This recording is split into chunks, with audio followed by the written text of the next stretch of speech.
Age పెరుగుతున్న ఏమాత్రం వెనకడుగు వేయకుండా వరుసగా సినిమాల మీద సినిమాలు చేసుకుంటూ వెళ్లే హీరోల్లో టాలీవుడ్ లో చాలా తక్కువ మంది ఉన్నారు. అలాంటి వాళ్ళ మెగాస్టార్ చిరంజీవి ఒకరు. రీఎంట్రీ ఇచ్చిన తర్వాత మరింత వేగంగా సినిమాలు చేస్తున్నారు ఆయన. ఈ మధ్య కాలంలోనే పలు రకాల జానర్స్ లో సినిమాలు చేసి ప్రేక్షకుల్ని ఒక రేంజ్ లో అలరించారు.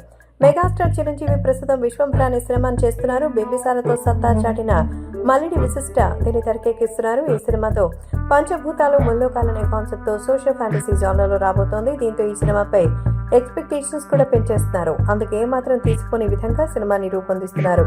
చిరంజీవి మల్లిడి విశిష్ట కాంబినేషన్ లో తెరకెక్కుతున్నటువంటి విశ్వంభర సినిమాకి మరి సంబంధించి షూటింగ్ ఈ ఏడాది మొదట్లోనే ప్రారంభమైంది. అప్పటి నుంచి వరుసగా షెడ్యూల్స్ ని ప్లాన్ చేసుకుంటూ షూటింగ్ ని శరవేగంగా జరుపుకుంటున్నారు. ఇలా ఇప్పటి వరకు 50% పైగానే టాకీ పార్ట్ ని కంప్లీట్ చేశారు. మిగిలిన దాన్ని కూడా త్వరలోనే కంప్లీట్ చేయబోతున్నారు. సో హై రేంజ్ గ్రాఫిక్స్ తో రూపొందుతున్నటువంటి విశ్వంభర మూవీలో హీరోయిన్ గా త్రిషను తీసుకున్నారు. ఆమెతో పాటు ఎంతో మంది ప్రముఖులు ఇందులో కీలక పాత్రలు పోషిస్తున్నారు. ఈ క్రమంలోని చిత్రం కోసం టాలీవుడ్ యంగ్ సెన్సేషన్ హీరోయిన్ శ్రీలీలని దర్శకుడు వశిష్ఠ సంప్రదించినట్టుగా తెలుస్తోంది.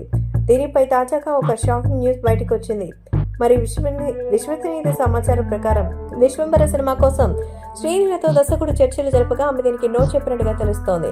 అయితే ఆమె ఎందుకు ఈ సినిమా ఆఫర్ ని రిజెక్ట్ చేసింది, అసలు ఆమెకి రోల్ ఆఫర్ చేసేలా స్పెషల్ సాంగ్ కోసం అడిగారా అన్న విషయాలు తెలియలేదు. మొత్తంలో చిరంజీవికి శ్రీలీల నో చెప్పడం హాట్ టాపిక్ గానే అయిపోయింది. సో ఇదిలా ఉండగా శ్రీలీల భగవత్ కేసరి మూవీలో బాలయ్యకు పెంపుడు కూతురిగా నటించినటువంటి సంగతి తెలిసిందే. మొత్తానికి ఇక్కడ ఇలా ఉంటే మెగాస్టార్ చిరంజీవి వశిష్ఠ కాంబినేషన్ లో రాబోతున్న విశ్వంభర మూవీని యూవీ క్రియేషన్స్ బ్యానర్ పై నిర్మిస్తున్నారు. ఇందులో త్రిష హీరోయిన్ గా చేస్తోంది. అలాగే సురభి, ఇషా చావ్లా ఇందులో పసుపులేటి నవీ చంద్రలు కీలక పాత్రలు పోషిస్తున్నారు.